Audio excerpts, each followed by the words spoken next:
Voilà, bonjour fidèles téléspectateurs, bonjour vous qui nous suivez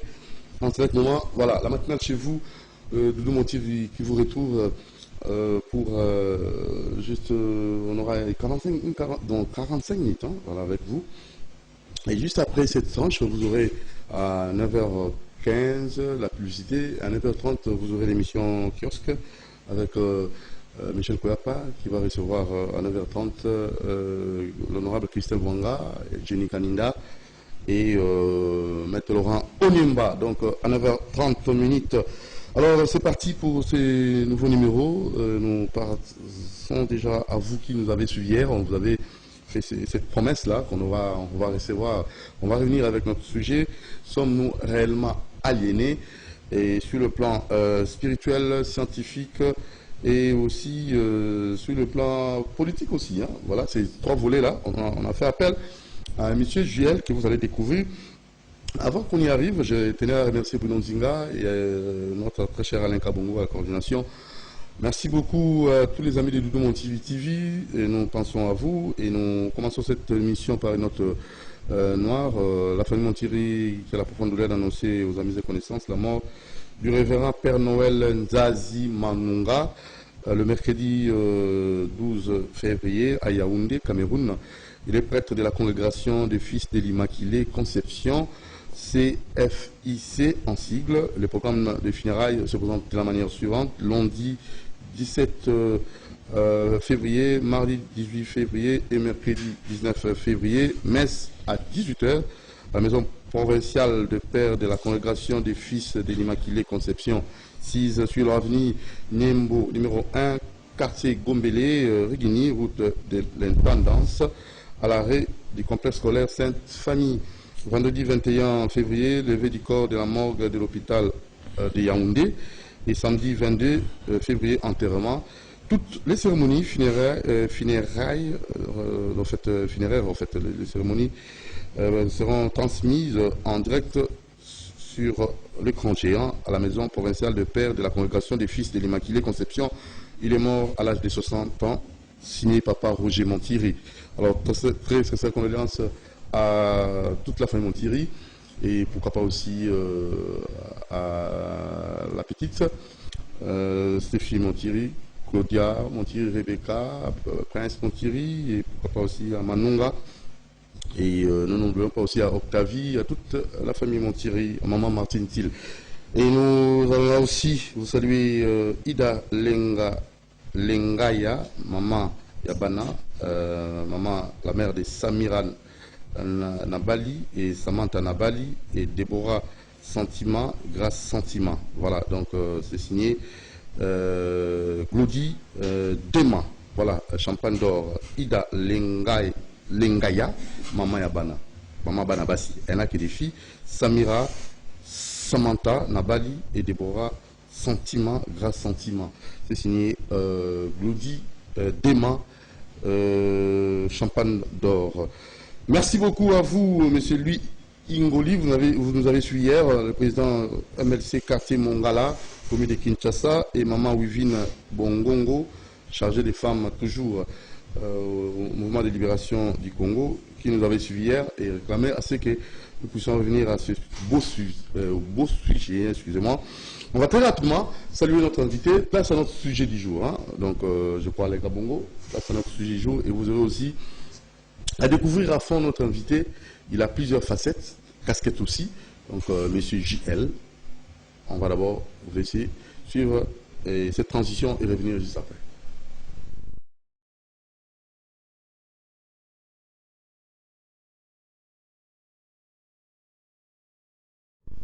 Voilà, JL, avec lui, on va essayer d'exploiter ce sujet intéressant. Sommes-nous aliénés? Ah, c'est grave. Nous allons aussi envisager des voies et moyens pour la sortie de cette aliénation avec un invité. Bonjour, JL. Bonjour, monsieur Doudou Montier. Vous allez bien? Ouais, ça va très bien par la grâce de notre Dieu. Moi, je voulais vous présenter donc vos différentes attributions ou vos titres différents pour que les gens puissent vous connaître à fond. Osa Nani, Osala Nani, Osala Nini, et voilà, voilà, on va aussi présenter ce que vous avez fait comme réalisation. Bien, bon. D'habitude, biso artiste, mais bon, comme aussi, il artiste visuel, j'espère Laurent Konga, moi, na papa Konga et même. Dans artiste visuel, art visuel, c'est-à-dire ça qu'on généraliser discipline, surtout il y a art, tel que art plastique. Art plastique, ils allaient dans la sculpture, peinture, céramique, donc quelque chose où qu'on doit former, on va bien art plastique, dans la salle musique, la conception, on a commis banzembo et dans la salle littérature, bon, ils allaient vraiment aussi, moi, les bandes, salle qui archéologie et conservation. Voilà, yango pour ça qu'il a aussi créé Musée Loranga et Nazali, fondateur et directeur. Il y a Art Kimbango, centre de recherche d'art Kimbango, Nazali, premier centre de recherche en Afrique, où tout ça, là-bas, œuvre d'art, qu'on forme bateau, qu'on forme humanité, dans authenticité, où il y a le kimbanguisme. Na Congo, Nazali, artiste Oyo, n'a créé branche de style, l'art dans le kimbanguisme, c'est-à-dire, ko sala ba art na lolenge o ya biso ko sala architecture intérieure extérieure ba omona yango na lolenge na biso et pousser biso to sala ba recherche approfondie sur l'intelligence artificielle et l'antiquité déplacer à travers ba feuilles ba fouilles ba outils to ba support ba matière na biso to arriver ko réussir quand même ko créer ba matière auto sala nango l'architecture, l'intelligence artificielle, tout œuvre d'art. Voilà, et nous avons aussi collectionneur, parce que nous collectionné œuvre d'art antique. Nous avons fait l'effort de œuvre mingi bimaki libanda mboka ezonga na moi moyen muke parce que papa nanga zalaki na grand-père bazaki grand collectionneur na Congo et en Afrique. Voilà, moi muke oyo nga nazali ko Kamba centre de recherche ezali na Maisha Park na commune ya Gombe na mboka ya province ya Kinshasa et République démocratique du Congo et nazali parmi ba leader na panafricain place où tokutanaka tozopesa makanisi afin que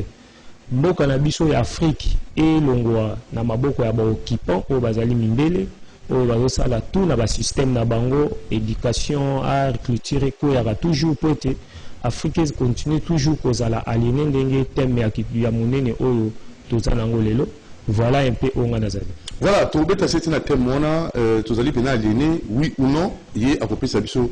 voisin moyen pour nous si ça nous pensa, kakalelo, l'obité, kakalelo. Mais seulement, tout ce qui a noté en monsieur bienvenu en Simba dans Ansel, on a cité les ossements, mesures de la prière, pour Peshombo Temingi, aux amants composés un homme culturel, monsieur bienvenu en Simba dans Ansel, n'a pas pété André Dodo Balou, un homme aussi culturel. Nous vous laissons suivre. Réalisation, il y a artiste, autre Yambi, Azat ambassadeur, mon copain Zali Bongo Nakati, il y a un panafricaniste aussi, et Tokoyoka, Tokota Namuye, na Oya Sali, après Tozonga pour Nato Banda Suji Nabiso. Aleka Bongo, Tolanda, Naboke Bipenza, Onoso Monsieur JL Asala.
yo que pole dambo.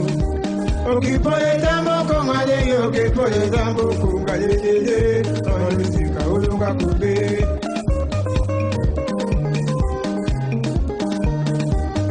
Oki pole dambo kongale yo que pole dambo. Oki pole dambo kongale yo que pole dambo kongale dede. Onusika olunga kube.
Papa Charles Bongo, Tata Mapasa. Papa Charles Bongo,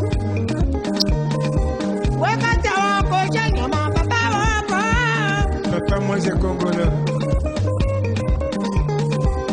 Papa Kemenginya.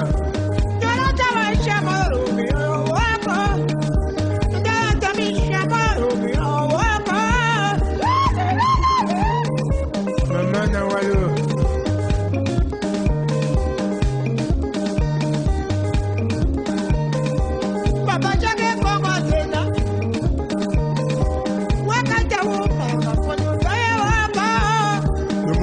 Les canciones na Catalan. Thailand. Nancy. Papa Jacques Walewana après. Voilà, alors Wana Boulandi, la réalisation. Voilà, nous sommes au salon. Voilà, nous allons miser l'oranga, et ça va œuvre nanga, on a sali parmi parce que ça a plus de 700 œuvres d'art. Voilà, tu as exposé quelques-uns aux Zali, na Congo actuellement, mais sous ces Zali, na misé, sous ton exposition est en cours. Mais si tu as un thème nabiso, l'État, pour t'embouler moi mingi namboka. Ok, non namboka belé. Namboka là où? Ouais, na tamboli presque ba continent nyonso, mais bamboka nyonso te. Presque bamboka. Presque ba continent nyonso. Oh, ok, déjà na Japon c'est là. Ouais, oui, na Japon, les aiki TICAD 7, autokenda qui kolaksa elongi Afrique, les aiki grand sommet. Oui, c'est le chef de l'État africain na coopération à Japon, moto exposé qui a Lohanga. Événement passé dans un ministre de l'éducation des arts na Marine Fondation. Marine Fondation aux alliés structure moneno zako kambama na monsieur Tomeo, alors a désigné kingai ministre de l'éducation des arts et artistiques. Mais grâce à Wana et permettre kingai na kende événement à Japon pour tombola aussi le Congo et nazali les sous ambassadeur itinérant des droits de l'homme au siège international des alliés na Europe roumaine où nous défendre les droits à bana et puis les femmes koluka moyeni ni to ba capacité na société na biso ko aider ba konza mboka na ba initiative na bango koluka mboka Congo et évoluer. Voilà bit na ngai to rôle na ngai vraiment na mokili parce que biso to bundela Congo kaka te to bundela Afrique, non seulement Afrique il y a continent mais place nyonso moto mundu azaza na passe vraiment moni peuple noir partout sur le kendo kutaira ka azali na système au ban encerclé bon biso to to comme na organisme to bini to moni be événement ba symposium d'exposition ba conférence d'échange au sali to comprendre que cause oyo sala ke moto mundu a souffrir lelo ezali pasi na ye oyo asala ki lobi berere bon nino toko sala faut toi na ba solution berere nous amis berere sur le plan spirituel sur le plan spirituel ezali que to yambi mingi to consommer mingi ya bapaya et Congo lelo ezali le seul pays au okuta nyonso tout la spiritualité ezali non mboka avant ça bongo te avant l'indépendance avant même la colonisation ezala Congolais et à RDC yem to inventaki mathématiques ya kala 22 000 ans avant Jésus-Christ biso nde to inventé l'os du Chango ezali même exposé na musée Tervuren na Belgique na mona yango. Est-ce que les Congolais du Congo qui Kinshasa ont or dans l'os du Chango il y a un ça le développement après tant au Congo pendant que tu es installé en Égypte bah qu'on a besoin de l'Égypte antique moi je n'ai de l'Égypte arabe besoin de toute civilisation dans le monde mais là internet et toutes les technologies auto c'est là au Congo là comme moi na mundele mystique non les autres locaux basés en Afrique basés pas na biso l'écriture antique yango kei ba imprimer après malade à peste ndenge na lobaki na Italie na Venise alors le premier roi ou azalaki le plus riche yaki roi Salomon tezaki roi Keita ya Mali parce que biloko on a tout temps ba balusi yango bomonaki ba archéologue mingi avant biso tobota mababundaki babundaki pour être tout le monde doit comprendre sens il y a vraie vie, il y a réalité. Il y a des Congo salama pour inventer. Mais biso net inventer mathématiques à liboso. Au moins il faut tant que tanga to yekola non seulement car enseignement au batangi si biso na programme belge qui nango mais enseignement authentique au biso to kei ko yekola to ko apprendre. Donc le kimbangisme, l'esprit antiquité à Congo yango epopé sa renaissance na bokeni to créateur c'est nyonso dominaka spirituel yango pesaka physique ceux qui spirituellement bozali pauvre mais ndenge nini to appuyer plan politique ndenge nini to kende na côté ya scientifique neti awa image to mona tout le monde ezalaki sommet monene bomonaki tata ya mokonzi ekolo na biso azwaki mene baséjour molai na Japon asoyelaki makambo ya minene oyo lobi nango Congo ekopesama mokumu mpo ezali baprocédure ya kolandela mais kolobela Congo na sommet ya Marine Foundation oyo ezali même première dame japonais azali adhérer na kati kolobela Congo nde epusaki ba événement bo eya na Congo à travers ngai mwana mboka omoni mais tango sikoyo epesi lokumu na mboka biso sikoyo rôle ezali ya kosolola na peuple aye ba identité sur le plan spirituel tout ça sur le plan spirituel esengi parce que tout ça na ba esengi confession religieuse de belé oui au sambelate non il faut continuer au sambela c'est pas dit que ba tunyo so faut ba kangama kaka liboke sika moko mais reconnaissance spirituelle ezalaka boye e bandaka na sommet à l'état voilà reconnaissance spirituelle ça dit biso peuple Congo biso peuple africain to Congo eza départ pour biso nde mutu to pesa naissance na Afrique to na mutu mwindu lolenge nini to koki kozali la base na biso solide toi na terre sainte na biso ezali nkamba place papa Simon Kimbangu trois pouvoirs ngazo belanga na meni yango te za papa Simon Kimbangu na 1921 précisément le 6 avril 37 000 familles déportées bakanga bango temps babandi lito baboma bango belge akata bango maboko akata bango mitu et bakausa ngo ezali exposé ndenge to le babo siko na musée Tervuren tu vois eza bablo au montant bande ko bolanda il faut boyo quand même somo parce que biso to moni yango pour les ande que to moni peut to travailler pour na totali to piéger bango total voilà to zonga na ba source quand bezali to construire même musée Simon Kimbangu oza la première musée to ko exposer biloko wana ezali biso na bino ndesko to ko comprendre que Moyibi au Kangane le Yayibi. Parce que Moyibi soit Yayibi le roi expliquer vraiment authenticité, de réalité et le quoi on attendait au comprendre ce que voilà ngana zaki. Bike la biso ekenda kenda. Bike la biso ekenda zali na ba culturel, na biso ba panafricain, na l'état ya l'Union africaine. Omoni na lobela ki ngopé na l'Union africaine, na l'état congolais surtout kolo biloko. Basa la procédure yango monique construction ya musée national ya Congo et c'est vraiment musée moko peut-être ba pesi don eza malamu mais l'état congolais azwa initiative par otonga un grand musée à Lukabato o bazali vraiment digne ya repesa conseil nango ba expliquer na ba ethnique na biso na ba chaque ligne nécessairement na mbongo ya Congo toza na mbongo eza na ba système te kaka batonga ka musée su kaka mbongo ya ba papier otie toyei na ba richesse système moko et comment salamaka ba économiste ba edi yango mpona zwa temps mingi expliquer yango te l'état congolais ko aménager espace toana ba sele toana ba espace vert ebele kotonga musée tonda ki sabande ko ba ko prendre grandeur ya musée ya Congo au moins espace il y a stade de martyr ba ko zwa plus même 10 à 11 la grandeur espace wana vous pouvez imaginer musée ya Congo za na grandeur ni pour héberger ba objet d'art digne ya Congo parce que musée terrain a bondi au moins 85% ils allaient ba œuvre d'art na biso mari ba bezali musée central ya Afrique non ils a ba œuvre volée à Congo moi est-ce que to sala na bango malembe zate moi on négocier na bango na charité zate peut être les a volé tu vois et Belgique aza a refout à Congo droit de propriété autorité la banne au ba œuvre d'art nous allons héberger la musée na bango ba million écoute ici civilisation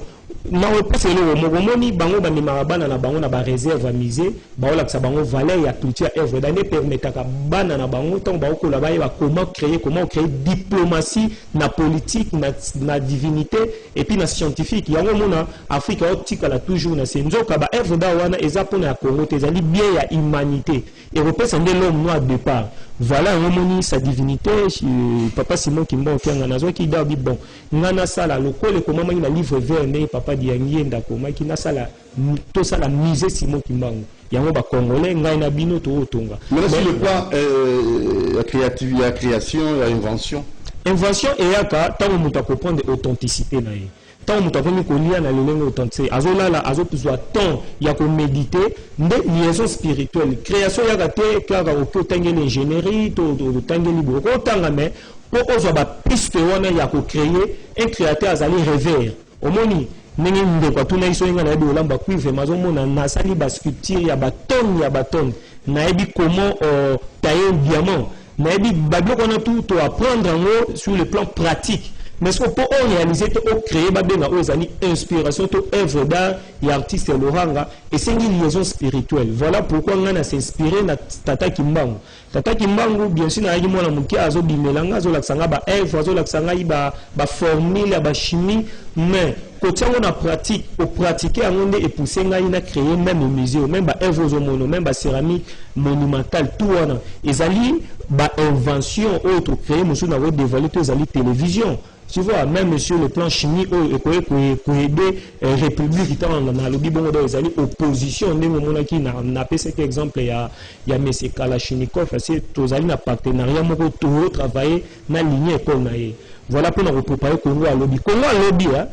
bisonneto aussi mango pati si le mumba lo bango papa Simon Kimbango lo même seigneur Rochero tabule ayema na Congo avenir Congo bezo mona pamba o bezo saboter lelo lobby ka bino mutu bo lula yango bana bazo yeko la ba obiki so Congo soit calme asira Congo na maloba wana yango moni biso to apprendre pe tozo like ça toza ko transmettre ba émission o ba conférence na ezapo na ko luka ko yebana te parce que soki ko yebana nga na yebani mais soki tozo ya ko partager et comme to comprendre que 98% de la population a connu la lelo, bah di valeur à bien côté. Bah église, bah spiritualité, dans le dit l'église nous tous en mais la plupart eux bah na connaissance c'était bah zoté à battre bilo les blocs à bandoki. Bah zo zo gratuit bah opé ça mindele bah o memango et bima tellement trop comment tu la sous na côté. Bah objet d'art antique top donc original na Congo ezala na ngoté. Tous les a ba copie. Au moins oh bah bilo connaît zali bah patrimoine eux battre la richesse il y a connaissance. Vous ne pouvez pas comment créer, il faut s'attacher à la spiritualité. À tout saline ni spirituel. On peut par exemple, on a France 24, pour faut citer pour aller place information et outils. On a ma pédophilie. On a église aussi le christianisme dans le monde.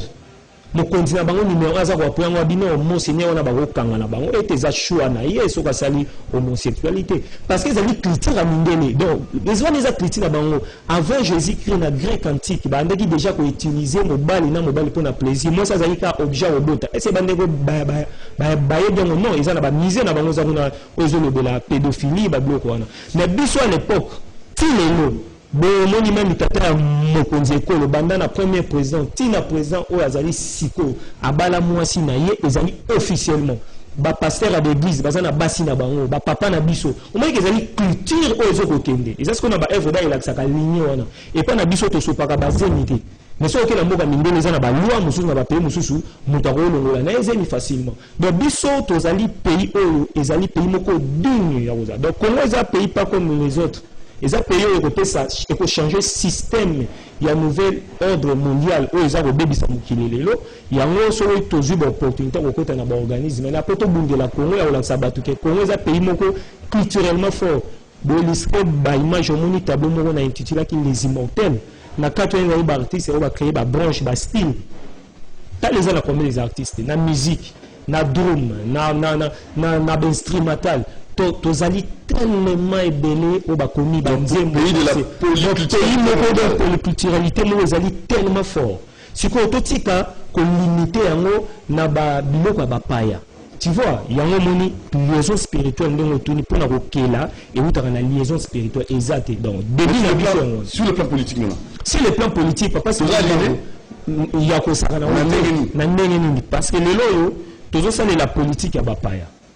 pour contribuer depuis l'indépendance, tous un système établi. Ok, ils allaient président de la République, aussi premier ministre Sénaïe, avec Salama, tous à se référer Mingi, Jacques Chirac, Salagaboué, celui qui a mis token dans les Nations Unies, celui qui a mis token dans France, après ça, des solutions. Nous avons batona basaba ennemi à Afrique, précisément à Congo. Baébike, nous connaissons Bakambi Mboka à Congo. Bako comprendre que mboka wana evandi nzambe mboka wana ezali na force ya changement ndenge nazwa ki part na événement au nauti ya panafricain ezaki ozali na lycée d'Abidjan lycée américain d'Abidjan secrétaire général Nations Unies azalaki roi ya Bassam azalaki nazwa ki tango solola na ba diplomate nyonso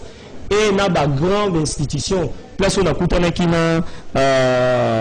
chargé à technologie autaki Corée bisinga ke Corée développer ki na mutu ba politicien biso ba yebike ba politicien nous afri ba banga bango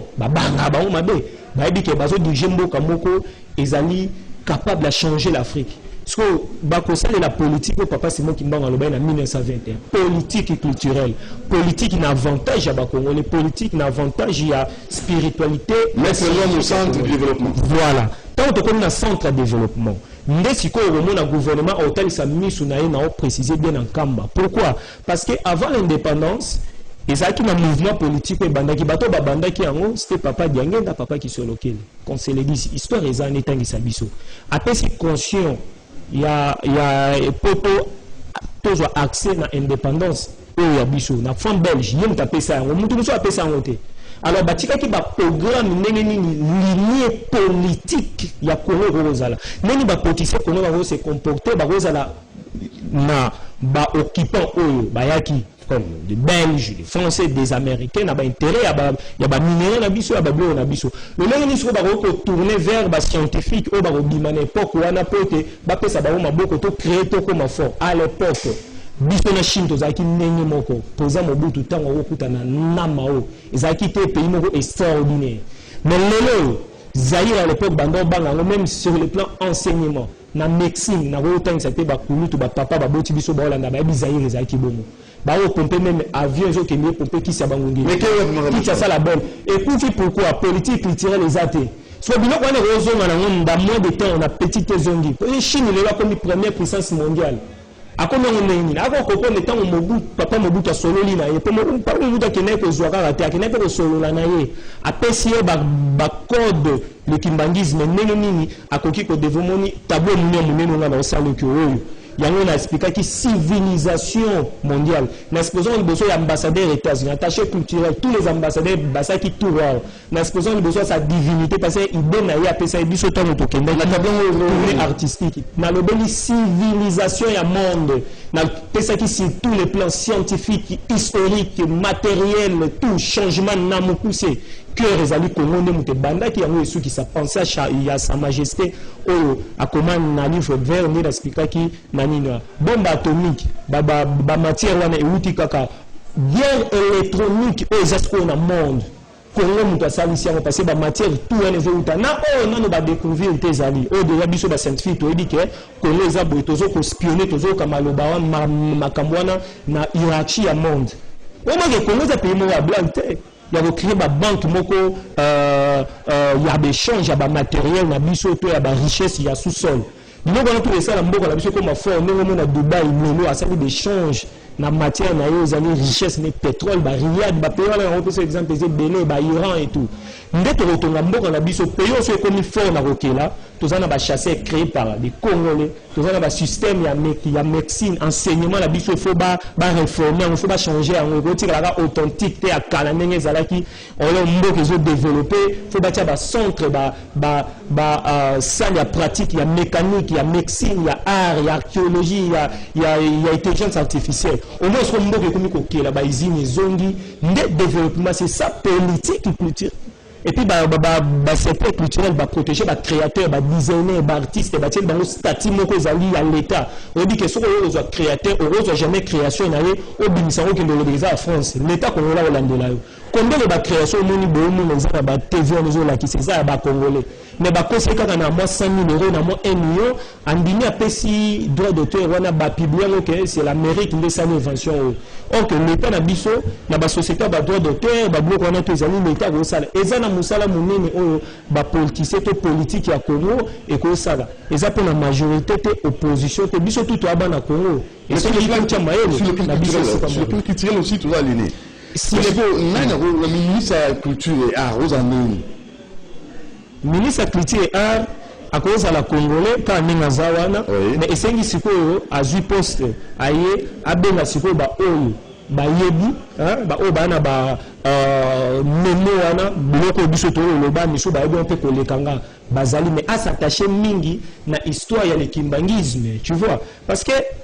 tant on a le kimbangisme wana ezaka église kimbangiste c'était ezala idéologie noire on a réfléchir l'idéologie comme tout le panafricanisme tu vois ezali ba pilier là vous rejoignez monsieur Yamba Ozosenga États-Unis d'Afrique mais c'est ça et la même quand tu veux le États-Unis d'Afrique c'est pas dit Afrique et sangani Congo pas ka sangani non Afrique roi basa maebisa Afrique ko sangana ende ko sa genuine na Congo la ki sa biso enseigné bisonde to bandi papa qui sont la bimaka na 97% na pesa ki lo bezaki ba bloko ba ko vérifier ba ko tout na ba politicien mingi ya kalana no ba ko fité bisonde to bandi na peso avant Jésus-Christ avant Égypte à la grande puissance Égypte antique na sali 3 ans na guerre pour na étudier archéologie antique et tout consort donc biso na Congo nde to bandi au mona sikoyo ministre culture aza tant un conseil de ministre aza ministre mo so ba komi aye vraiment na ba bouquet aye mana makanisi européen sa finance izu yango budget à budgétiser ba bengi ba forum ba bokutani ya ba culturel ya ba penseur ya ba rêveur tout ça na ba jeune génie o bazo ya ngai mwana na ngai David Aokenda azana 5 ans mais mwana na zo créer so tali œuvre d'art to ba création zo sala o kamwe so de bana na baza ebele na Congo bazo za ya komela bazo nga lipa kolia yango zo mona me ba ndeko ba vani na libanda bazo mona ba développement ba pays mingi zo pesa bango lokola kanda si on va développer, on va western union colonie va développer. Nous avons des photos à Airbus, une compagnie d'aviation européenne, une société qui a création d'avions européens. Des photos à Boeing, des photos à Airbus na biso c'est possible to ça na ba plan na na bana mai auto sangani to za ba créateur to ko le quand même déjà 100 mais soutien zakatel vous pouvez imaginer même pour créer centre de recherche wana ezali tout on a gagné la vie j'ai vendu même moi ma belé moi ma biloko ko tambola na ngoto pona kaka na kokata na courtité parce que c'est pas dit que l'artiste congolais bazala qui volonté to bazangi volonté au créer biloko na moyen des athées parce que je le soutien à l'Union européenne na l'Union européenne na ko pas de réalité nous surtout dans la télévision té ba ko jamais pour soutenir pour le développement ya Congo c'est ça que Congo zali gérer ça bloque même quand aux obundela même pour obima les gens événement mususu ba bengi sanga to ba conférence dans une semaine on se rend en Europe en Amérique ba on demande à procéder on peut ça biso 2 semaines pour pas payer visa pour pas rater nous on fait d'intervention maison Schengen au combien les artistes dans le développement de Congo Talibandate eza na Congo yoka Picasso le Bible nga na s'inspira ki na Congo na cubisme na ba sculpture antique na bango Picasso moko et si et traverser et zongi place où na Congo moyibi et tu vas même pas traverser na Europe et le yibi au cours détecter en côté et ça les kaka na Congo Picasso cubisme et zali inspiré au monument na mboka que ton nom repose à mettre Roger Botembe et grand peintre à s'inspirer qui na trace symbolisme donc ba trace ya ba symbole ya mboka na biso a tianga ba tableau tout le monde qui classicisme ezala qui panzana qui afongo nzela ya faut dire timba ina librisme nani Francis mampu ya ina librisme aujourd'hui ya faut dire timba basculture ça zotombo la Congo monnaie na Congo partout dans le monde aujourd'hui musique bana mboka o bakotisi ba instrumental mususu exista jamais na musique et surtout bito tanga matro na littérature na tout ce que batwana na ba épidémie ozomona ba docteur ba osala ba virus ba okendo créer ba antivirus pour na ba virus créé par les hommes na ba OMS et tout donc ça dit ezali ba les hommes mais oui ba virus presque ezaka na mokili eza créé chez les occidentaux pour ba faire genou Afrique et ça na ba documentaire papa coronavirus ba fièvre jaune ba bloc ba sida eza créé par ça ba documentaire bandeko ba yebi kutu ba kama nzo kama yebi tenga so to silisi na peso ba documentaire après ça ba créer ba virus ba lukisi ko moya ko créer antivirus déjà bazu ba fond bazu ba mbongo et puis et réduire peuple na mboka o bango bazali ki besoin que ba avancer té mais eza ba bloko l'état ko faire na scène en d'études approfondies bandeko ba na na chaque domaine ba c'est d'études approfondies au moins que ba hôpital minine au salama ba morgue moko na grandeur ya Congo parce que tant mboka mieux en monene il faut ba pe grandeur nini au boko ça même ba hôpital tout wana ezali ba penser nde ba saka wana na côté artistique aujourd'hui on est mo ça na Congo ba vraiment monument ko ya héros moko boneti papa Tshisekedi c'est un héros monument mboka na biso historique ya politique ba monument na par exemple ba ko ça na Corée ça la papa Tshisekedi ne ngai toza bana Congo qui tient ça tout le monde papa Tshisekedi dans ça na biso to yebi ba anatomie na ye mutu nyoso sculpteur nyoso sala toza na capable sala to sali ba monument belé pour na tango to na 12 mètres to sali ba monument là ba so monde Angola mobimbe za ba monument ça na République démocratique du Congo chez les artistes congolais na tangi ba kombo za les belé na Brazzaville la même chose to ke na Gabon na participa na ba monument belé avec qui mettent une voix donc toza na capacité wana chani metal les ali ba fonderie au deko créer sous ba fonderie moko artistique to ça là non mais on a monument na ba okene et tant ba ko na ko ka payer 5 millions 2 millions et quoi na Congo on a $100,000 tant on ba matière le nini notika na 10,000 o bato basaki ba bénéficier ce que congolais artistes à vivre nini na ministère de culture mutu nyoso o mozo carte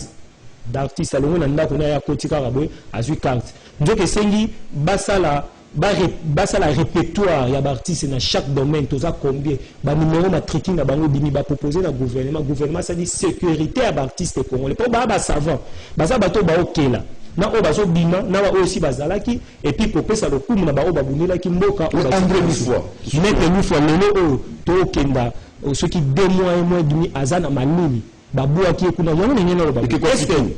pourquoi kabale la moto face à l'artiste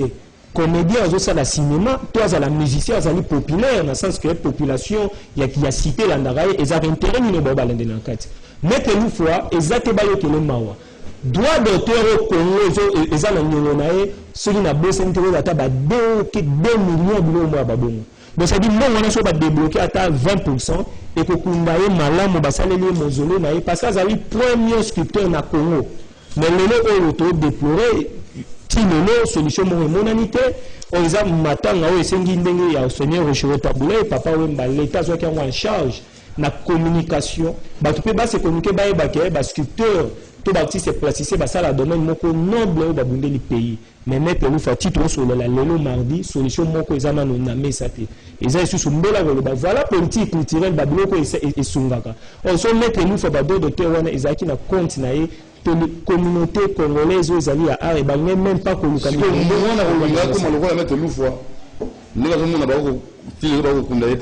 Est-ce que ça est l'exemple malam pour balam? Non, mon exemple moi malam ils ont découragé bateau, mais un vin culturel artiste ça la ils ont une passion. Biso so ito sali musala auto kangani na ngo la nango tisuka pesa passion ya bundela mboka to tikali balibana mboka te to migrer